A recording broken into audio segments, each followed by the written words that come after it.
Hello, welcome to Stolen Honor. This will be the first episode ever shot.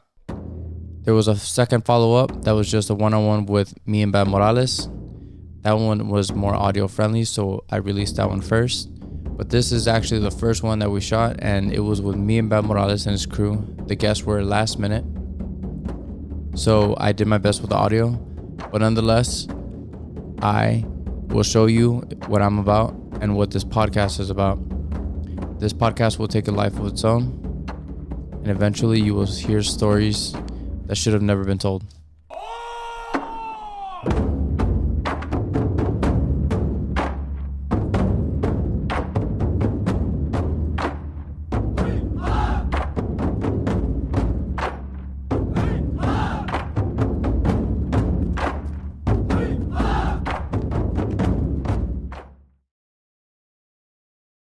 I graduated high school, right? And throughout my whole life, what I really wanted to do was join the military. I've always wanted to join Army. Army was my thing, right? I got it from my uncle because he did Army, deployed in 2005-ish. And then from there, I went National Guard.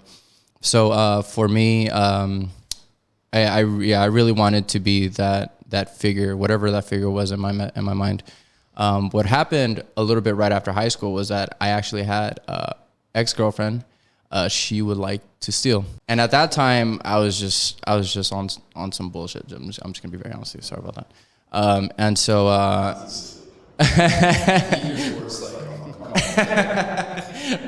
and one day she was stealing something at Kmart without my knowledge. Right, I kind of suspected that she would, but it was out of sight. So as we were leaving Kmart, security rushed up to us. Like, they were already waiting for us at the door, basically. And so security was just like, no, you guys stole something. And so I kind of like look at her like, no, you didn't. And so at that time, I was already ready to go to the Army. It was about like 2 months before I was actually going to go to MEPS and all that. And what ended up happening was that they took us to the back. They found makeup on her, right? And so I was just like, oh, my God. And so the cop said that since they didn't find anything on me, if I were to take half the charge for her, then it would lessen the charge, and then she won't get hit with a big fine, etc. And so he sold it to me really well that I accepted half the charge. Now, just being honest, at the time we were 18, we had just came from a bar where they served underage, and I was also smoking marijuana. And so I think at that time I was thinking, well, he didn't catch us drinking or smoking, so if I take half the charge, it's kind of like, it's kind of like that. So I took half the charge and then spent the night in jail. After that, I went back to the Army, and the Army was just like, yeah, we can't accept you for the next year until this is cleared. When my last pick was Navy, and my step-grandfather said, hey, why don't we check out the Navy? So I went to go talk to them, and they were just like, as long as you pay off your charge, we're good. We'll take you in right now. So 5 years later in the military.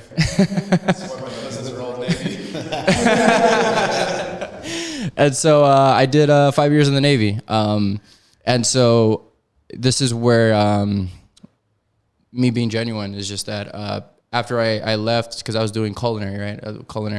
But it's basically I was a cook, right? And so what I would do is I would put my resume together and say I did logistics, because it just sounds better, right? Of course. So whenever I took up a cook, I was thinking it was going to be like the easiest job in the world, right? Because I was just like, okay, you're just going to be a cook, right? Yeah. And it's really not. They got probably like the longest hours. And on top of that, after I got out, I told myself that I wanted to open up like a food truck. And after that, I told myself I wanted to be in the marijuana industry, so I wanted to also infuse marijuana and coffee together, you know what I mean? So I had all these different culinary plans after I got out. But with plans, life just smacks you in the face. So I did 2 years in Washington State, and then from there I did 2 years in Japan. I extended a year. So the original contract was 4 years and then plus one of... what is it called? Like National Guard type of thing, right? Mm-hmm. Yeah. And so Yeah, so I did. So I did my 4 years, and on that fourth year, they were asking me. They're like, "Hey, do you want to reenlist?" And I'm over here thinking, I'm just like, I feel like I just barely got into this. I don't have anything set up. I don't have anything to show for it. And so I said, you know what? I'm gonna do 1 or 2 more years, and that's it. So that way I can just save up whatever. And so when I did that, they told me, they're just like, okay, since you already did 2 years stateside in Washington State, you did another 2 years in Japan. For this last year or two, we're gonna send you to a carrier. So I went to the carrier. Right in between transferring, I was having a lot of problems with myself, right? So I had already done rehab once with the military. And at the time, I was in several relationships. So I was living a lifestyle that wasn't. Yeah. How's that work? It didn't work out. I'm still here. I'm still single. So I was in a lot of things that and a lot of I was just moving differently, and it wasn't sustainable, right? So I was smoking a lot of marijuana at that time, and so when I got to the carrier, they were deploying. They were going to move from Washington State to Virginia State, and at the same time, they're going to do a world tour. So I was already like 3 months into the tour. We went from Washington State to California, from California to Hawaii, from Hawaii to we went to Singapore next. Between Hawaii and Singapore, they told me, they're just like, hey, you pop positive on a marijuana test. And so so whenever I found that out, then I was just like, okay. It was almost it was shattering for me, because I've gone this far, and so the whole reason I joined the military was to get an education, right, to further my education as far as that goes. But that all came crashing down on me, and so right before I left, I departed the military. I asked to go to rehab one more time. So I volunteered myself to go to rehab, and I'm very glad I did. So it was the second time that I took it. And so, yeah, so from there, I stayed in Washington State because the last thing I wanted to do was ask for help. And I felt there was still a sense of ego and entitlement, right? Saying, I was a sailor, I was in the military. Last thing I want to do is crash back at mom's couch. I was too proud for that. And so I spent some time in Washington State, picking up jobs, right? Doing car dealerships, working as a technician, small jobs here and there. And then I finally got into the marijuana industry. And when I did, it wasn't everything that I thought it was going to be. It felt more corporate, right? So they were like, yo, you're going to be here 9 to 5. You better take your 30 minutes. You better come back in your 30-minute lunch. You know what I mean? So I was like. It wasn't Pineapple Express. It was not Pineapple Express. And so from there, I was trying to figure out what I wanted to do, because I was been there, did this, did that, and so nothing felt like it was me at the end of the day. And the office wasn't your coffee table. Exactly, yeah. Your college apartment. I thought I was just gonna have a blast, listening to 90s rap and all that, but no, it actually got more corporatized. So as far as that goes. In between all of that time, I got my car repoed, and I went to this small car dealership, like this mom and pop lot. We're talking about like 10 to 15 cars at max. And this was right during the pandemic. So maybe four months into the pandemic. And so I was looking for a vehicle, and I was talking to this old gentleman. He must have been like 70, 80, right? He was pretty big. But what caught my attention was the way that he was moving. Like, he knew how to navigate in this tight office, getting my paperwork ready. And I don't know why. So that caught my attention, and I asked him, I was like, hey, were you in the military by any chance? And so he was like, yeah, I did 20 years. I was like, oh, okay, it's because, like, you look very mobile, like, stuff like that. And he's like, yeah, I used to work for different agencies after that. And so, yeah, I just ended up here. So from there, it just really intrigued me. I'm just like, okay, so now I really want to know, right? So I asked him, I was like, hey, so what can you tell me about, your service and stuff like that? So we got into the story. And then with me, I've always been interested in history. History has always been my thing, right? So as I'm going through life, as I'm doing all these different things, I'm finding about MK Ultra. I'm finding about, all these different projects, Operation Northwoods. I'm finding out about all these different things, right? So I said, you know what, let me go on a limb and ask him about some of these programs to see if he knows. And so I asked him, I was like, hey, do you know anything about MK Ultra or anything like that? And so he kind of questioned me on what I knew and what was that about. And so I kind of explained to him on what I thought it was. And so he was just like, you know what, there was this one time where he was stationed somewhere, and they had asked for 8 volunteers to go do a project.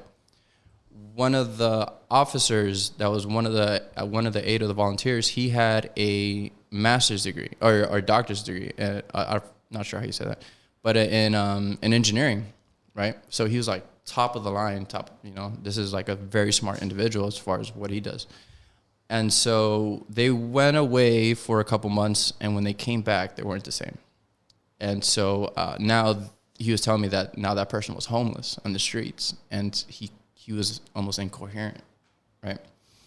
And so when I'm going through these things in life and stuff like that, and he told me about how he knew of a female that was one night sleeping in her barracks, and she got pulled out in the middle of the night and was raped by 8 different individuals, stuff like that. So it just came to me that I wanted to do a podcast that gave those people that voice, in the sense of I think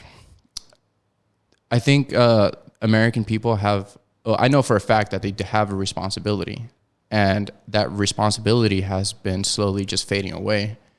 And I think these issues that are happening now is for the lack of responsibility. And I truly believe that American people have a responsibility to America, and America has a responsibility to its people as well. And so I truly believe that if we're going to send our sons and daughters to this organization, we need to know what they're doing to our sons and daughters. Well, it just goes to, we don't go too far. Just if you want to lean in just a little bit. Yeah, about 2000 hours, we're going to receive one of the sailors that got killed. Absolutely right.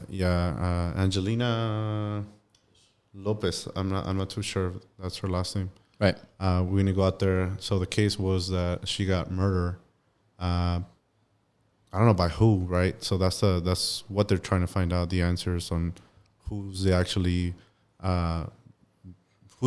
killer, or was there many other people involved? It's like, you remember that case from that girl from? This is the same girl that they just did that mural on. Right. Alex just did that mural for. Yeah.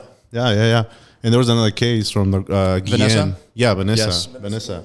Yeah. In San Antonio. Yeah. So that opened a whole, Looking for hood. Yeah, it's Absolutely right. not for hood now, again. Sorry. But We can't talk about this stuff. yeah, so it just opened a kind of warrants, right? Right. With Vanessa just finding tunnels and these things that nobody was publicly aware. Absolutely right. Right, because obviously people are aware of those things. Well, it took a while for the people to find out.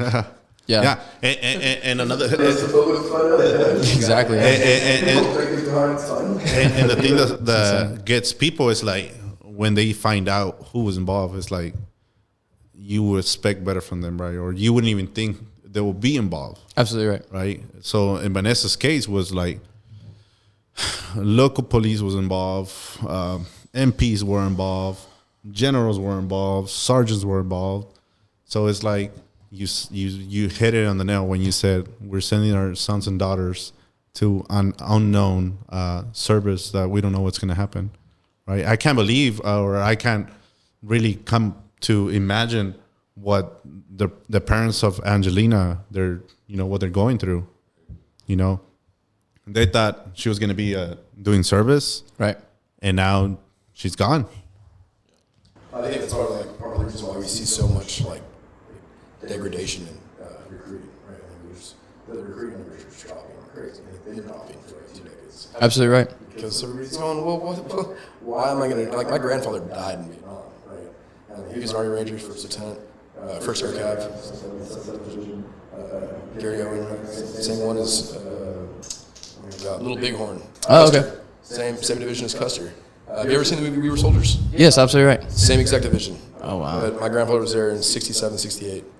And, like, you know, my dad grew up without a dad. Right. For what? Right? So I think people start seeing that, and they start hearing these stories about this, and what's going on with Fort Hood, and all these other things, like you said, MK Ultra, like a lot of the other false flags that we've seen in our past. Like, you know, you go back 50 years, there's a lot of different instances that you can point at and say that's our government. Absolutely right. And people notice that. Right. And they say, why am I going to send my child to go die for something that's not morally correct? And like, I think that's where like America's at right now, is we're having this full-blown 180 where we're going, well, this isn't morally correct. Like, we are supposed to be the morally correct. The United States is supposed to be the good guys. We're supposed to be the good guys. And I think Right. over the last 50 years, we've watched or had a self-realization of that maybe we're not the good guys. And I think that's kind of, or maybe we are sometimes and maybe we aren't sometimes. It's very gray, right? There's Right. too much gray. Right. And I think people are realizing that, and they're going, well, I don't think I'm going to let my child go do that. Yeah, and just like you know, your experience, their experience. There's many people like that. You know, one of my experiences that I saw while I was in the military, it was that hazing was still there. You know, all that things that you could do to a person to destroy their morale was still there. You know, segregation was kind of still there. It's just publicly, right? It doesn't really come out because there's you have to maintain that standard on that name, right? You have to keep up that standard, right? So there's a lot of things that I remember. One of the girls from our platoon, she tried to commit suicide 3 times because of the whole hazing, the whole bullying, the whole, you know, trying to make an example out of her, and that just deteriorated her world. So she went into drinking, right? So she would drink vodka for PT, and we didn't even know, right? And because we were so focused on ourselves. Right. And I think that's one of the reasons why people end up just losing themselves, because we don't pay attention to those red flags. And not only in the military, but, you know, in regular life. You know, there's many people. I don't remember Eric. He's gone. You know, Luis is also gone. Right. There's many people that have been gone, and we saw, well, at least I got to see a little bit of those red flags, right? But we don't think nothing of it. Right. You know, we think it's just people going through life, or they're just having problems here and there. They'll be okay, right? And it's just one of those things that nobody's doing anything about it, right? So one of the reasons why, and I know we're not going into politics or anything like that, but one of the reasons why I'm deciding to run, right, is to address issues like that with the youth, right? Nobody's paying attention to them, right? Nobody's giving them a better future or better hope, right? We grew up in Cameron Park, right? So we know what it's like. We know what it's like, you know, to go to the struggle. You know, we know what it's to, you know, not have that role model, you know, to look up to, you know. So many of the times kids end up just going down the drain, and because there's nothing else to look up to, you know, they don't know anything else, and that's all they know, right? So one of my purpose, you know, why I'm doing what I'm doing is to provide opportunities for them. You know, it's, I think we were talking about it earlier. I think you had mentioned that you went out or something like that, but many of our kids, right, have to leave the valley for better opportunities, right? Because we don't have them here, right? So why not create the opportunities people leave for here, right? And It's happening. It's starting to. You can see it changing. yeah, and it's shifting. We're into the shift where we got to take advantage of all the opportunities that are coming in. We got SpaceX coming in. We got LNG coming in. We got Amazon coming in. We got all these great things that are coming in. Yeah. So now's the time to equip, everybody, point them in the right direction. Right. And address issues like that. I'm pretty sure you've seen some of those things, in your law enforcement career. Absolutely. Well, again, my name is Johnny Cavazos, and Yeah, if you just want to. I'm fortunate enough. I mean, I grew up in the 70s and the 80s and born in the 60s, and so I'm the older guy here in the crowd, but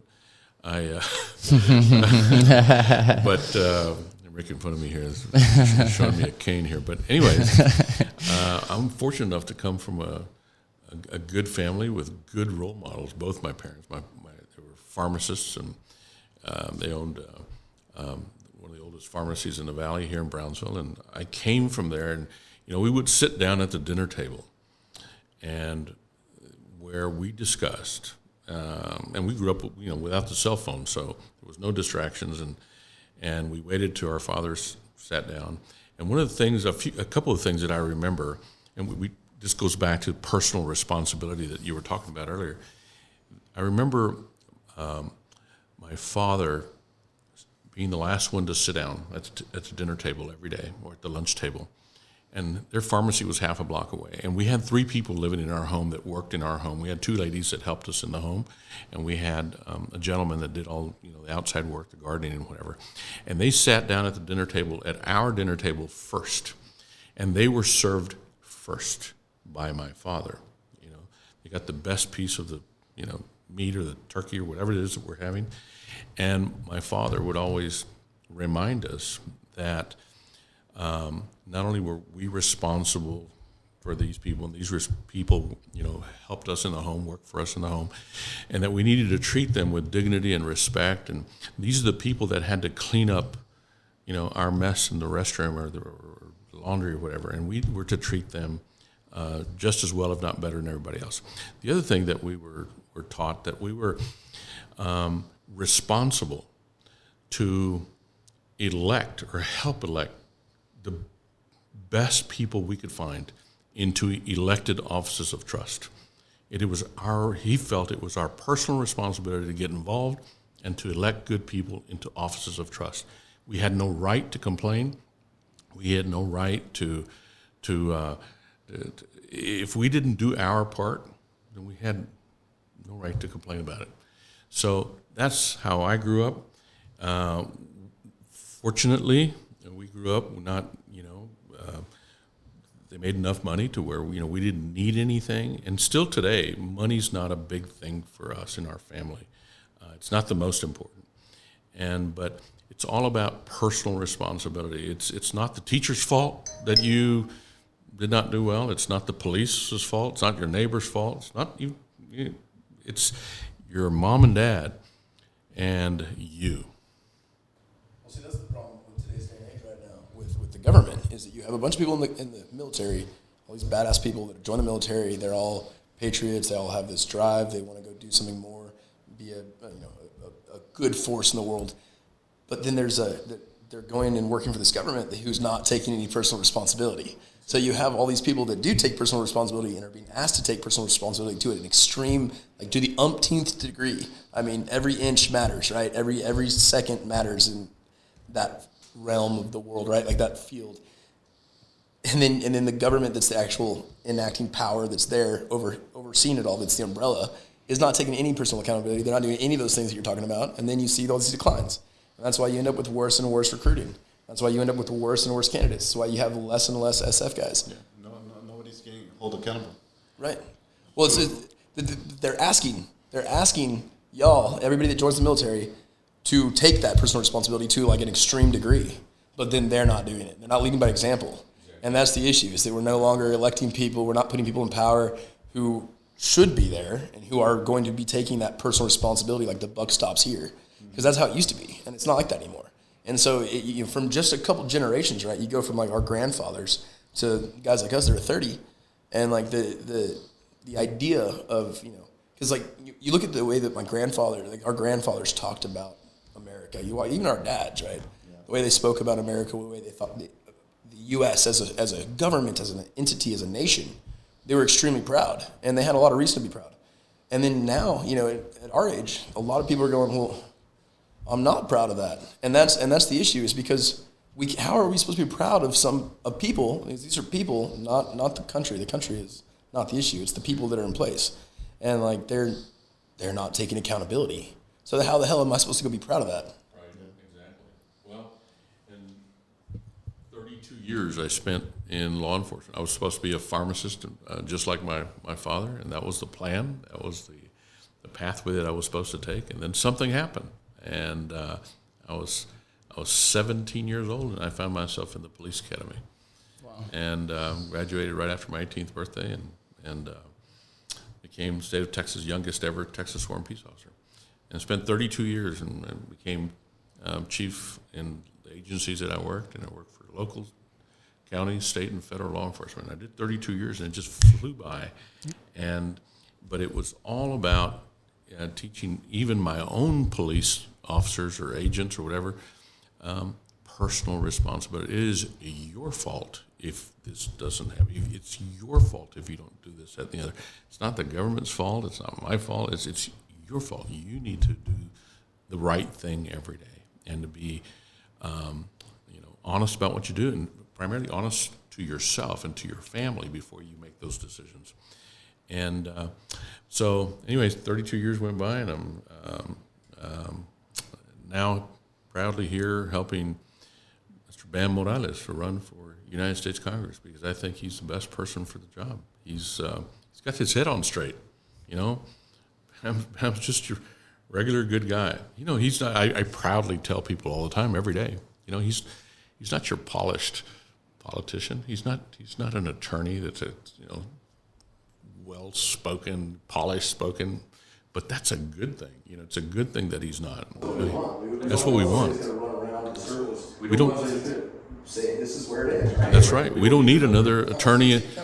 We don't need another polished attorney in Washington. We need regular people in Washington. We need the policemen, the firemen, the ex-military people, the business owner. Those are the people we need making decisions up in Washington, D.C., and be setting the example and speaking for all the rest of us. So I think it's critical that we find somebody who understands for every region. We have no business electing someone that does not live or work in their district to represent their district. We're going to have people soon. The public's going to hear about people soon jumping into this race for District 34 United States Congress, which encompasses approximately 1/3 to half of Hidalgo County, all of Cameron County, Willacy County, Kennedy County, and Clayburgh County. Those are the 5 districts in District 34, which Bam Morales is going to represent. But we're going to have people. You're going to hear about people that are going to come into this race that don't live or work here, not even from here, that are going to want to run and become the voice for this district. Now, I think that obviously everyone's choice to vote for whoever you want, but we need to think about why are some of these people running. And Bam Morales he's a veteran. He's a military MP. I mean, he flew out of and jumped out of perfectly good airplanes to practice saving people who cannot, protect themselves in the military. He's a pastor of his church. 82nd Airborne. He's an 82nd Airborne guy, sitting right here, proudly sitting right here to my left, and co-pastor of his church. He's a former MP. He's a contractor for U.S. Homeland Security. He owns his own business. He's a businessman. He's a local businessman. His family lives here. He lives here. He's not going anywhere. He doesn't live in Austin, Texas, or Houston, Texas, or somewhere else. His kids go to school here. His kids go to school with your kids. So his interest is here, and my interest is here. And I think he would be just an asset. He's going to be our voice in Washington, D.C. And, U.S. congressmen, they're responsible for a lot of things. But the main thing is they're the holders of the purse. They decide where the money's going to go. And we certainly need to refocus those funds, those federal funds, those tens of millions, hundreds of millions of dollars, billions of dollars. They need to go to the right places. And one of the things that impressed me so much about Bam Morales was when I was told that his number one priority was children. His number one priority was issues that negatively affected children.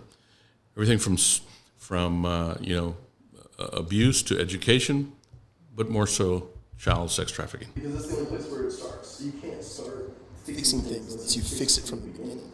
Right? You can't go back and change what's already happened.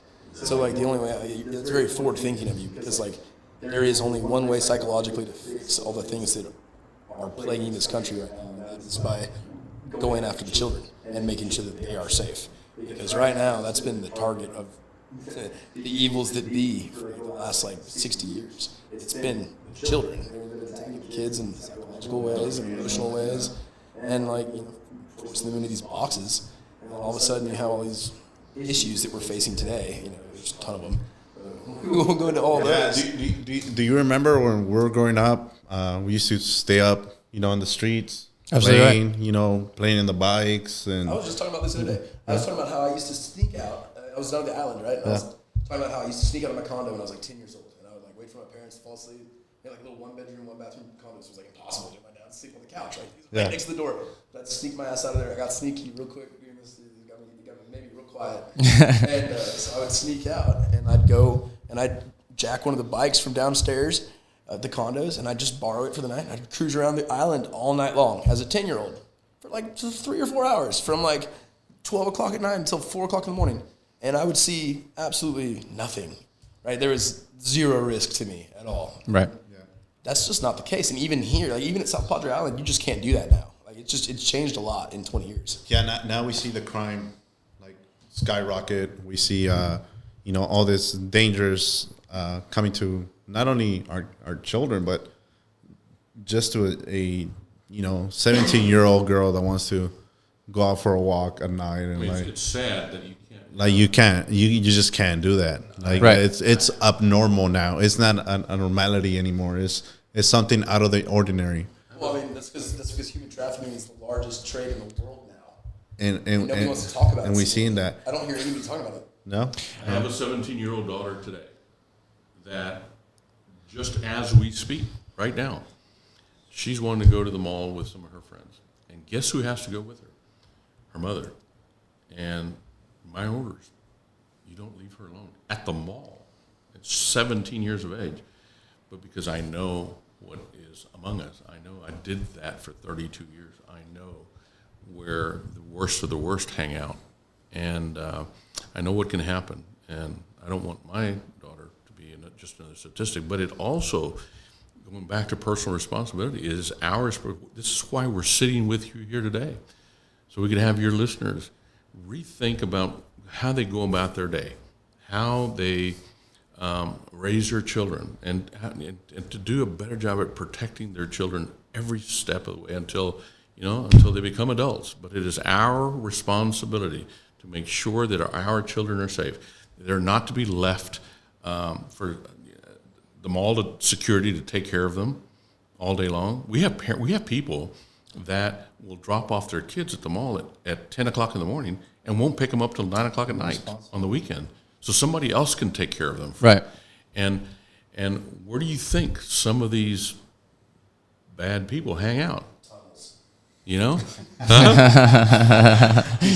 Tunnels. So it is our responsibility to raise them right. It is our responsibility to teach them the morals and the values. And that's the other thing that, I can't talk about him enough. But, Bam grew up without a father. Bam Morales grew up at home just with his mother. But his mother taught him well. And You can't forget the chancla. Right? Well, I'll tell him. I'll tell you. Bam grew up on the streets of Cameron Park, Texas, which is probably one of the Nicest neighborhood. very nice neighborhood, but with good people, but just dirt poor. And it's a little suburb of Brownsville, Texas. It's unincorporated, but anyways, his mother worked at a bakery as he grew up. The one in front of No way. Villa. Really? Yeah. That was my favorite bakery. Still to this day. She worked at a bakery, but she struggled to keep food on the tables. Right. She struggled to keep them fed and clothes. And, Bam had to sometimes wear his sister's shoes because he did not have shoes of his own. And they were so fortunate sometimes that, she would bring home the broken pieces of sweetbread so they could have for supper. That was their dessert, the unsold pieces of sweetbread.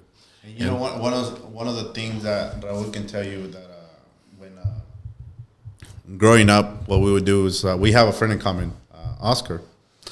We would go and play basketball, and for a couple of hours. Absolutely right. Maybe 5-6 hours, and that's one of the things that helped us cope with situations at home. Absolutely right. And I'm pretty sure if Oscar was here, he would tell you all about it. And I think that is one of the things that we are missing now in this times. Things that would help other people go past beyond the issue that they're having, right? So, I ask you, from an outside perspective, what is one thing that you see that is not being done to help, people going through, situations like the ones you went through, right? There's a lot of people that don't know that there's help out there, and that's one of the things that we don't see now, right? People reaching out to other people for help, right? Right. And I think in your case was a little different, right? Because you were already in a system where they had all those resources available, right? But out here, there's really not much. You're just on your own.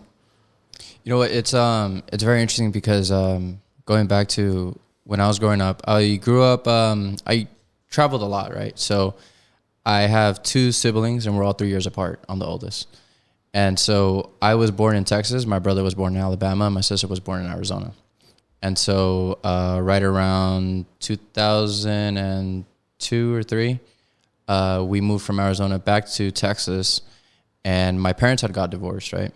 And so my dad, he wanted to stay closer to us to communicate, to be a father. So he followed us down to Brownsville, and eventually he got picked up by Border Patrol, and he's been in Mexico ever since. And so the judge gave him 30 days to be like, I'm going to give you 30 days to get all your stuff, and you're going to voluntarily go back to Mexico. If you don't, then you'll never get a chance to re-enter the country again. And so he voluntarily went back to Mexico. And so, but going back to that thing, it was just like, I remember growing up in Southmost, right? Because we had a family home out there, and then my grandmother eventually moved from there to behind Vela. And so that's where I kind of went to school, because my mom figured, hey, well, there's better schools up there versus Lopez High School. There's nothing wrong with those schools. There's just better opportunity, right, in her mind. And so Going to Harlingen High versus Harlingen South. All the kids that did okay outside of school went to Harlingen South. it is just one of those things. Go Cardinals. we had a reputation. I do remember growing up in Southmost, and like kids being outside, right? Kids being in bikes, just playing. I still remember my siblings, we were just being outside. And now you pass through these neighborhoods and it's like quiet. It's almost like surreal. And so now I'm in HOA in San Antonio, and it's just, the streets are just quiet. It seems like an eerie movie. Sounds boring, bro. It's the worst thing ever, but but I'm very blessed because I'm with family right now. I moved in, but there's no saying that says that the quieter your neighborhood is, the wealthier your neighborhood is. I can see that. Yeah. It's a good neighborhood based on how quiet it is. Based if you can hear the Mexican music, right? I know, right? With that carne asada, It's not just that, the though, dude. cookout. It's like the quieter the neighborhood, the wealthier, but also like what's going on in those basements, dog. Yeah. You know what I'm saying? Like That too, the yeah. weirder the things are going on in the Yeah. neighborhoods too, dude. No, and I think one of the things that, at least for my experience or the people that I talk to, is the reason why many people join the military, right, is to either, of course, go serve their country, or get out from the life that they're living, or just simply move away from home. It's an opportunity. Yeah, and it's an opportunity, right? And I think that is such a great thing to have, a tool to have, But I haven't yet talked to many of these children nowadays, right? I don't live in Cameron Park anymore. Thank God that God has provided the way, for us to do better. And I have a lot of friends that live in Cameron Park, and they're doing great. They're doing great. But I still think that we still have a lot of issues like that going around, and also in the military. I still have a lot of friends that are going through PTSD. Right. That are going through bullying problems, that are going through hardship problems, that are going through divorce rates, right, drugs, economical problems, and it's like gambling problems. It's like if you can think of a problem, it's in there. And I just want to kind of get that grasp of what can we do better as a society? What can we do better, as a community, to fix those issues? It starts with the kids. Yeah. And I think that Christian's right. Like, it starts with the kids, right? It starts, of course, giving them an identity, right? That they can build up, It's like I asked Johnny, I was asking a coach of mine. I'm like, hey, coach, when was the last time you saw a kid with a cast? And he's like, with a cast? It's a good question. That's true, though. That's a good question. And it's true. And it's like, what do you mean? And he's like, yeah, when was the last time you saw a kid with a cast? He's like, it's been years, right?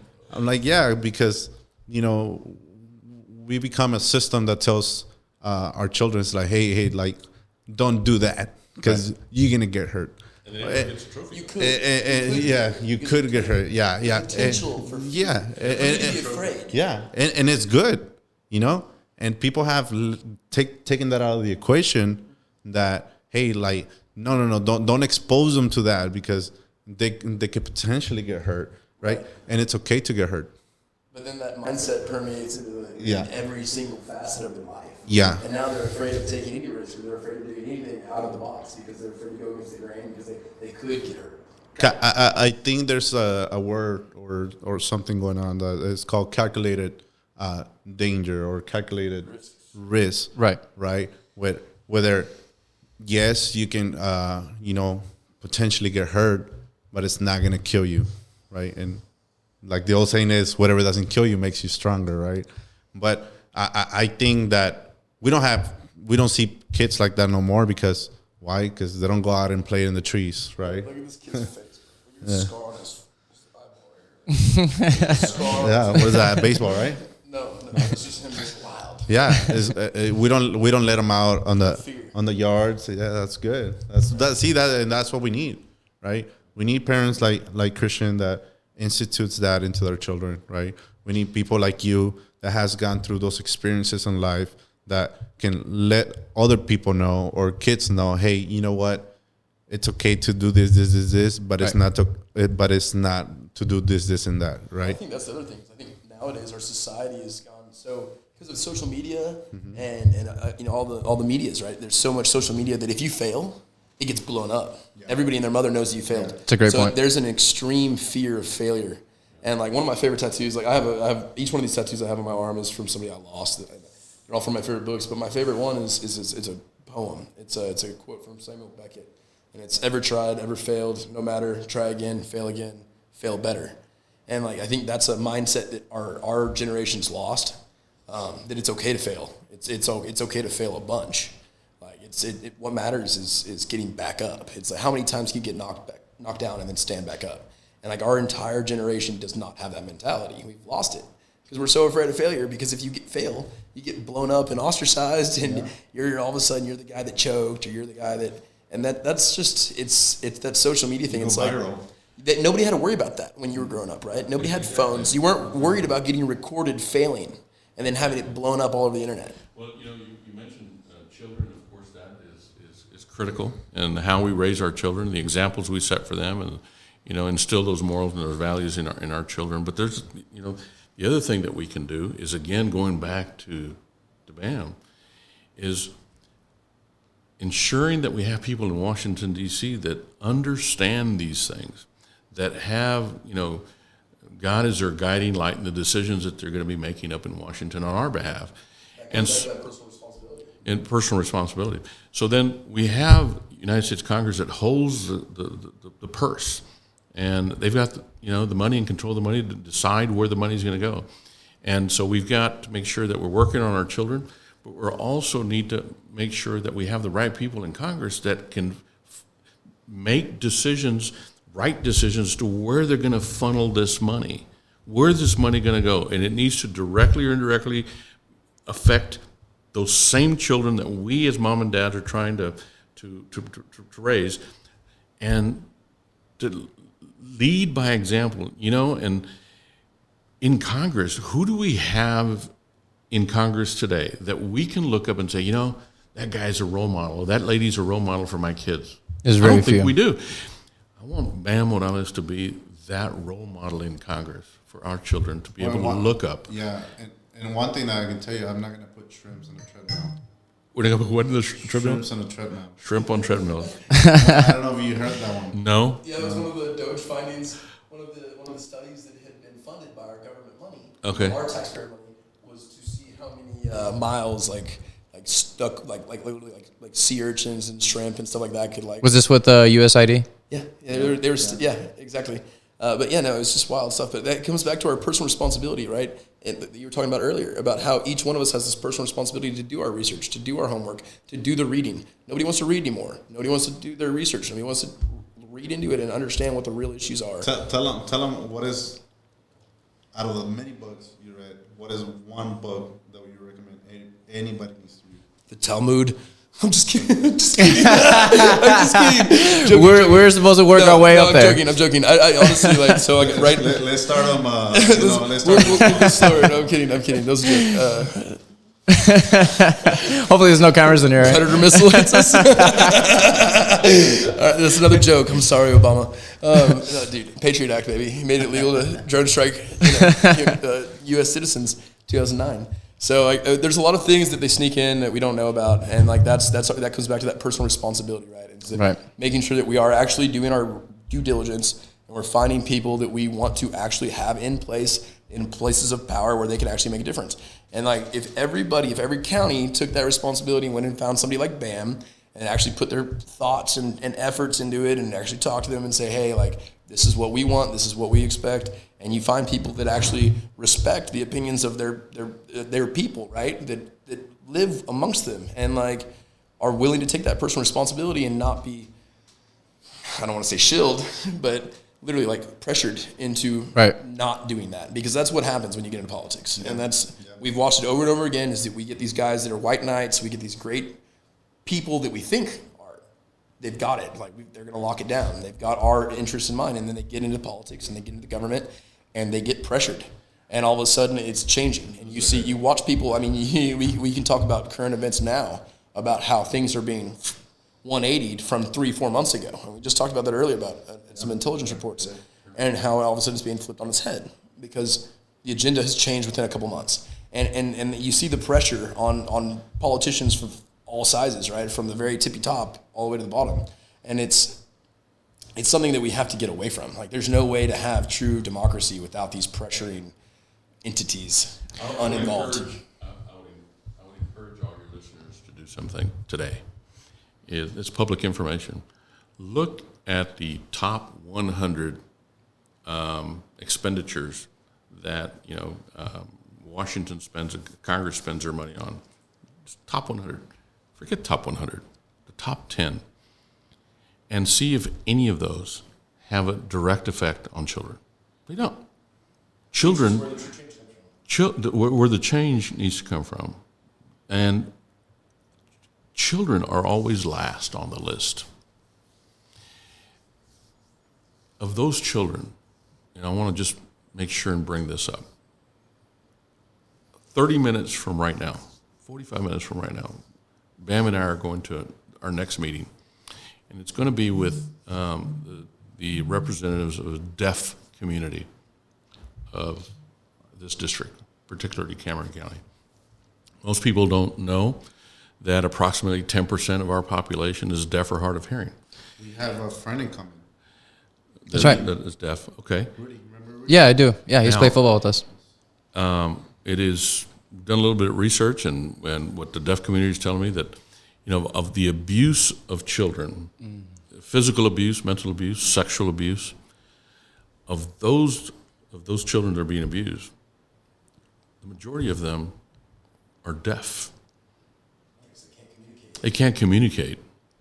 They can't communicate what's happening to them, either by a family member or neighbor or whoever's doing it.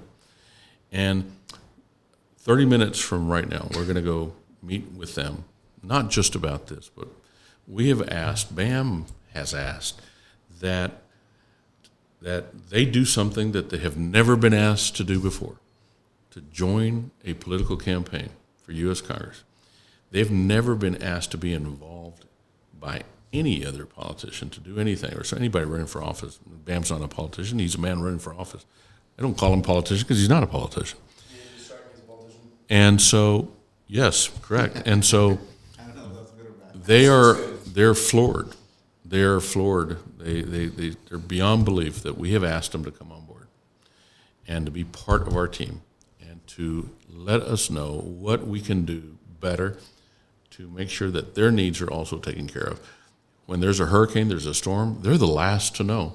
Most people think, most of us hearing people think, that because the news or on closed captioning, during a storm or a hurricane is about to come, you see the closed captioning, you think, oh, well, that takes care of the deaf. It doesn't. You know why? First of all, it's zipping. English is not their first language. It's American Sign Language. They don't practice English like we do every day. They typically read at a lower level, and because that's not their language. So this thing zips across the screen, and they're sometimes the last to know that there's a hurricane about to hit. And they're a very close-knit community. But anyways, they are now on Team BAM's bandwagon, and they're going to play a big role. And these are the subgroups of people that we have in our community that most people don't even pay attention to. They're, no pun intended, they're the quiet segment of our population. But they're there, 10%. There's between 12 and 15,000 in just BAM's district alone. Wow. So they're going to be involved. They're going to play a big role. And those children are going to be the first to get, the help that they need under BAM Morales for Congress. So Eric, what is one of the main issues that that you have seen through our time, and we're still seeing that you think we need to address? I think it's the same thing that we've been talking about, I think, for the past 50 minutes, where it would be self-responsibility. I want to talk about Japan, because when I was living there for 2 years, right, you saw kids running around by themselves. Like, I was on my phone trying to look for, like, the next train, and you just see a little kid just running around. And if they're at a certain age, like if they're going through like elementary, they're supposed to wear like yellow attire. So yellow backpack, yellow hats, and they're supposed to have a bell on them. So if you hear the ding, ding, ding, ding, it's a kid running around. And they wear those things because it's to be aware that they're there, right? So whether they're crossing the street, right? Absolutely right. Yeah. And so what I noticed was that they are actually a community. Obviously, no country's perfect, right? Well, pretty close, bro. They're yeah, they got their own thing going on, including it's 'cause I'm just going such a good talking about Japan, but they have their own issues, right? They got segregation, they have sexism, they have all these different things, right? So if you can't speak Japanese, they'll kick you out of the restaurant, stuff like that. They're very nationalist. You're absolutely right, and I by the way, I think that's something that we need to bring back. I think nationalism has gotten a bad reputation, because what does that mean? I think for me, it means just being proud of your country, or putting your country first.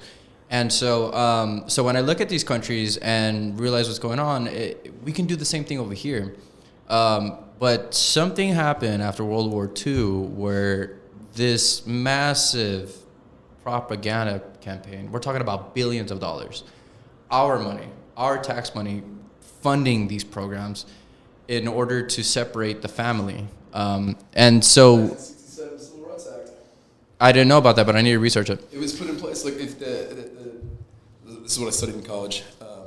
This is a real statistic. So prior to the Civil Rights Act of 1968, I think it was 68, but in 1967 the statistics, and this is a racial statistic, right? So it's between black and white families that they had it.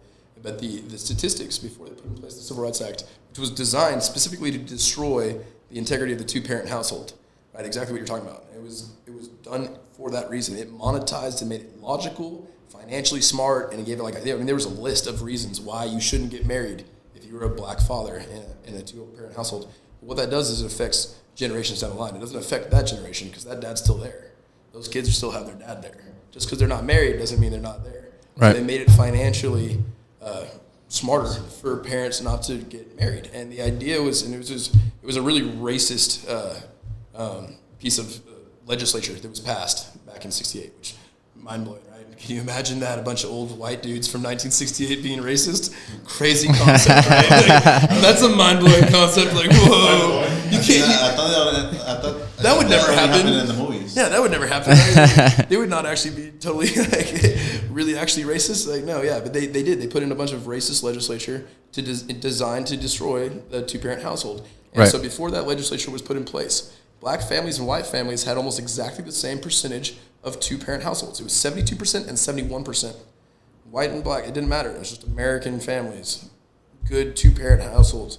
You flash forward to 2018 when I graduated, when I had this statistic, and it was, I believe, 43% for white families and 17% for black families. But like that's designed. That's by design. Correct. By our government. That is by design. Absolutely right. 100%. And whenever I'm going through these things, right, having these discussions or going through history, you can see the playbook like playing out, right? And so And it always starts with the kids. That's Absolutely why right. that's why like when Bam's his number one priority being the children, that's something that I can get behind fully because that's what they've done to us is they've gone after our kids first and foremost because that's how you destroy the integrity of a country. You start them young. you start them young. no, that's absolutely right. And a lot of I don't think a lot of people are aware that like for instance, Planned Parenthood was started by Margaret Sanger, who was part of the KKK.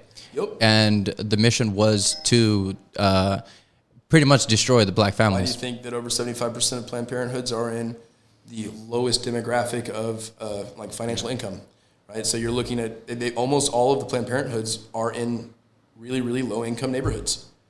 That's just a fact. Over 75% It's just a of fact.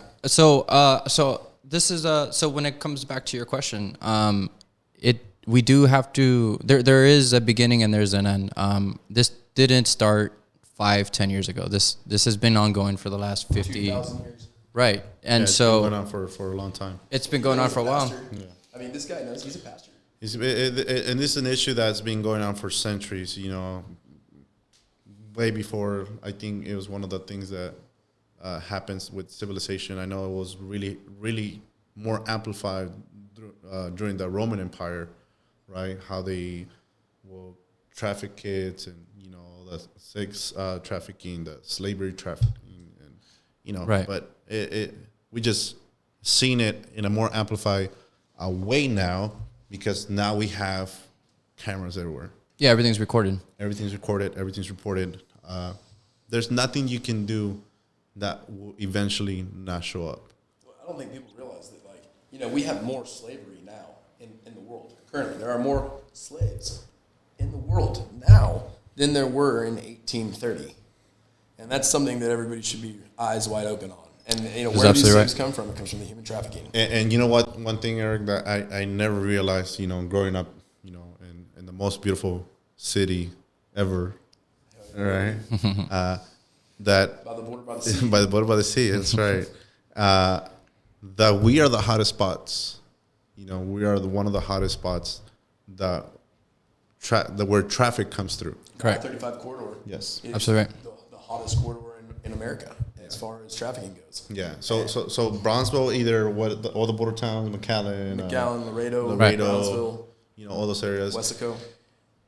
And it's so sad to see that most of the people that we might even see one day, drinking coffee at the next table, they're involved in that. Absolutely right.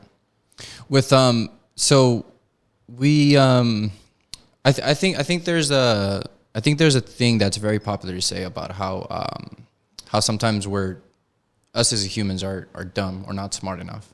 And I've been doing a 180 on that, and I think we're a lot more smarter than we give ourselves credit.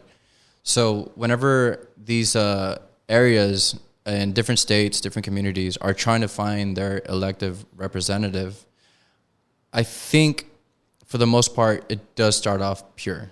I think you're going to have maybe closer to 20%, I want to say, that actually have malintention in the sense of just like, okay, I'm just going to talk just to talk, right?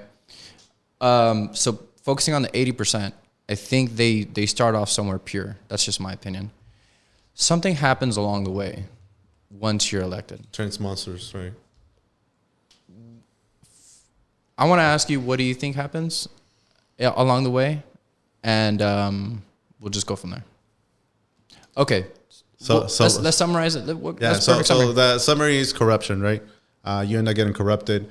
Either you have the fear that you're never going to get reelected again, right? That's one.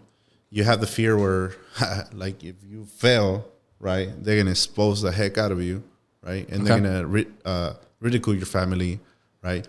You have another fear, right, which I don't know if we could disclose, right, that maybe at some point families can be in danger, right? And that's like, let's talk about that for a second. Like, let's talk about that for a second, because that's really real, and that's what I was talking about earlier. Is that you get all these these good guys into positions of where they're supposed to have power, and then they have these other foreign entities, American entities, whatever entity you want to call it, they put pressures on these people, and it's not just financial. No, that's absolutely right. So what? Okay, so we're fucking families. We're alluding to it. Let me give you a real example of that. In law enforcement, even in political office, but in law enforcement, I was the chief of police. I was working, and I worked for the federal government as well. When the people that we were arresting, the people that were the bad guys, the corrupt politicians that we were going after, made sure that they targeted my family, not me. My former wife would get the phone calls in the middle of the night. Do you know where your husband is? Exactly. They know how to implode your family from within, and they're not brave enough to come after you. They'll go after your family. Some SWAT guy, you get a phone call, and you're law enforcement for 20 years, and you're SWAT, and you're all these other badass titles, right? You're not going to get scared from a phone call. But your wife is going to freaking freak out, and she's going to be crying at home at night and freaking out about your kids.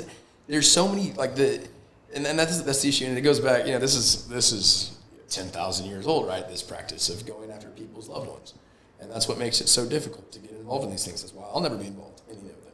I won't be involved in politics ever, because I won't risk my family. And that's why it takes a lot of guts. And that's why we need to have people in place that have guts and aren't that's what struck me with you was, first off, he's 82nd Airborne, right? He's got past military experience.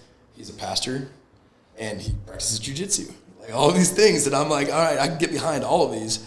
But it takes the culmination. It takes all of these things in combination, right, to have the guts to be able to go. You can't just be physically there. You can't just be mentally there. You have to be mentally, physically, and spiritually protected and armed. Exactly. If you're going to go into this realm, this political sphere of 2025, there's a spiritual warfare going on right now. People don't realize that, and this is so much deeper. I mean, we can go into all the conspiracies later on, but we can't involve Bam in any of those conversations.